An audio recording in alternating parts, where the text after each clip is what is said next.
lui le doigt de Dieu. Parce que la Bible dit que la tablette de la loi de Moïse, c'est ça, avait été écrite sur la montagne de Sinaï par quoi? Par le doigt de Dieu. Maintenant, ceux qui ont voulu lapider la femme qui avait été surprise par un adultère. Rappelez-vous, ils lui ont dit, Moïse a dit. Mais pour dédier Moïse, il faut que le doigt de Dieu écrive. Parce que ce que Moïse a écrit a été écrit avec le doigt. Alors il faut qu'on retrouve le doigt. Puisque lui-même il est l'image de Dieu. Alors qu'est-ce qu'il prend? Il a pris donc son doigt. Et il a commencé à écrire par terre. Et il a lu ce qu'il a écrit. Il dit que celui qui n'a jamais péché, lui il lance la première pierre. Mais pourquoi il a écrit sur du sable et chez Moïse il a écrit sur un rocher? Parce que laisse-moi te dire, en sciences naturelles, on a appris que le sable vient de la dégradation de la roche-mère. Quand la roche-mère est dégradée, elle devient le sable. Quand la roche-mère est dégradée, elle devient le sable. Quand il y a de l'érosion, la roche-mère devient le sable. Alors Jésus, quand il écrit sur du sable, c'est pour dire que ce qui était des rochers au temps de Moïse, cela s'est désaltéré. Pourquoi? Parce que me voir, c'est le temps de la réforme. Moïse est venu avec la forme, mais moi je viens avec la réforme.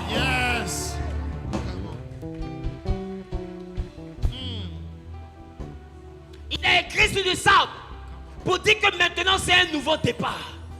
Et il a lu en disant que celui qui n'a jamais péché, lui lance la première pierre. La Bible dit depuis le plus vieux jusqu'au plus petit, ils se sont tous retournés. Et il restait qu'un seul. Et la Bible dit pendant qu'ils étaient en train de se retourner, lui il était en train d'écrire. Et il écrivait une chose que je vais te révéler. Parce qu'il y avait un acte qui condamnait cette femme. Or la Bible dit que Jésus-Christ, pour nous libérer, il a déchiré l'acte qui nous condamnait. Voilà pourquoi il a réécrit encore. Parce que ce qu'il avait réécrit disait à quelqu'un, si les hommes ne peuvent pas te condamner, alors moi je ne te condamne pas non plus. Je vais te dire à quelqu'un, tu ne peux pas être condamné parce que c'est les hommes qui peuvent te condamner. Tu ne peux pas être condamné parce que c'est les hommes qui peuvent te condamner. Parce que selon la loi de Moïse, c'est les hommes qui condamnaient. C'est les hommes qui lapidaient. C'est les hommes qui excommuniaient. C'est les hommes qui mettaient hors du village. Ce n'était pas Dieu, c'était des hommes. Alors Jésus dit, je vais montrer aux hommes qu'ils ne sont pas dignes de le faire. Alors parmi vous, celui qui n'a jamais péché, les hommes se sont regardés. Ils ont vu qu'ils sont pécheurs. Qui peut dire que tu es prostitué? C'est le menteur qui est à côté. Qui peut dire que tu es prostitué? C'est le corrompu qui est à côté. Qui peut dire que tu es un pécheur? C'est celui qui se masturbe là. Qui peut dire que tu es un pécheur? C'est celle qui trompe son mari. Qui peut dire que tu es un pécheur? C'est celui qui est méchant. Qui peut dire que tu es un pécheur? Qui peut dire que tu es un pécheur?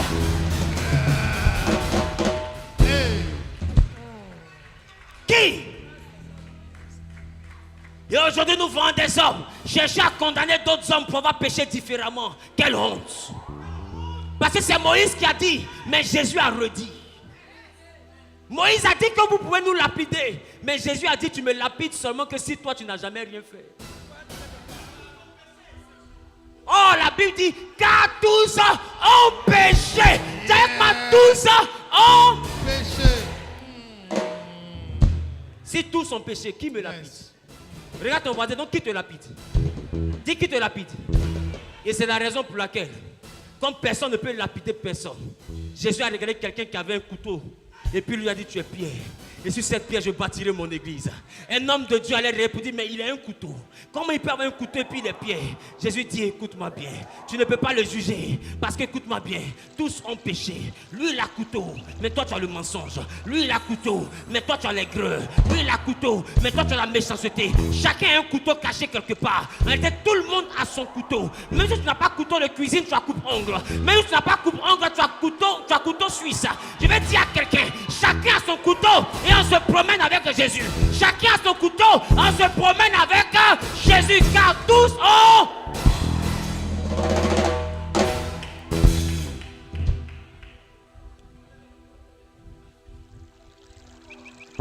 Je me rapproche du Nouveau Testament. Et c'est là qu'il dit à la femme samaritaine, si tu savais qui est celui qui te demandait à boire. Si tu savais. Pourquoi on l'a dit, Jésus a besoin de toi. Et puis il dit, je suis sale. Si tu savais celui qui te parlait. Si tu connaissais l'histoire de celui qui te dit viens me servir, tu sauras que même Jésus ne peut pas te condamner. Parce que s'il te condamne, j'ai envie de m'asseoir. S'il te condamne parce que tu as bouclé, qu'est-ce qu'il fait de Rahab, sa grand-mère qui était une prostituée? Qu'est-ce qu'il fait de Rahab, sa grand-mère qui était une prostituée? S'il te condamne parce que tu es criminel, il met David où? David qui a tué Uri, il le met où? Si Jésus te condamne toi, qu'est-ce qu'il fait de son grand-père David? Si on dit que tu as commis l'inceste, tu as couché ta fille, pourquoi? Pour ça tu penses que Dieu ne peut plus t'accepter. Mais si toi il ne t'accepte pas, où est-ce qu'il va mettre Ruth? Ruth est née d'un foyer où le père Lot a couché avec sa fille. Ça donnait les Moabites, c'est un peuple maudit. Mais elle est l'arrière-grand-mère de Jésus. Si toi à cause de l'inceste il ne peut pas t'accepter, où il va mettre Ruth? Voilà pourquoi Jésus ne peut pas condamner. Parce que lui-même, sa généalogie est compliquée.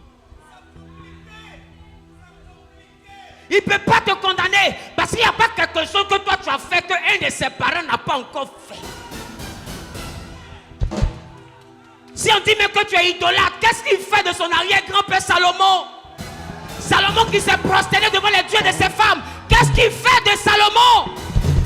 Si on dit que toi tu sois beaucoup de femmes, il met Salomon où? Il met Salomon où? Il met Salomon où? Il met Salomon où? Voilà pourquoi quand on attrape l'adultère, il dit je n'ai pas dit qu'elle n'a pas fait. Mais je dis, qui peut la condamner? Moi-même que vous l'envoyez devant moi, est-ce que je peux la condamner? Si je la condamne au dernier jugement, comment je justifie Salomon? Parce qu'elle va dire, moi on m'a attrapé une personne, mais Salomon, ton grand-père, lui c'est 1000.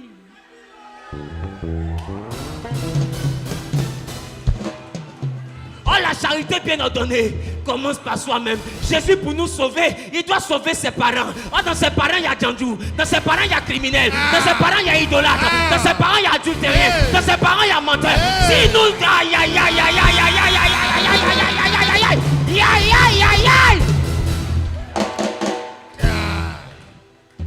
Et c'est la raison pour laquelle, mesdames, mesdemoiselles et messieurs, Dieu a permis que Jésus vienne au monde dans cette généalogie compliquée. Pourquoi?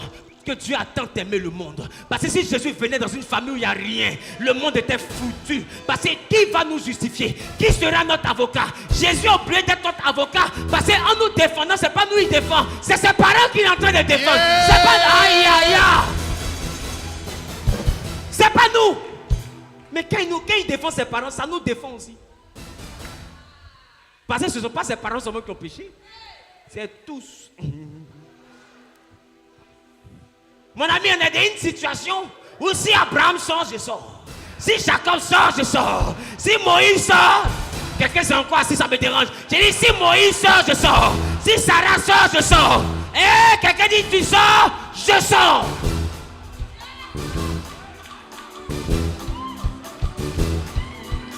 Mes parents adoraient ta Noé. Mais je dis si Salomon sort, moi aussi je sors. Parce que lui aussi il a adoré. Il ne reste pas là-bas, il sort.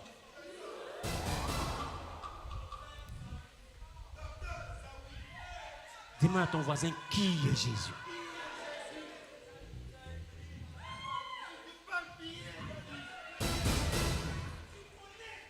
Il dit, vous priez un Dieu que vous ne connaissez pas. Mais le Fils unique qui vient du Père est venu afin de le faire connaître.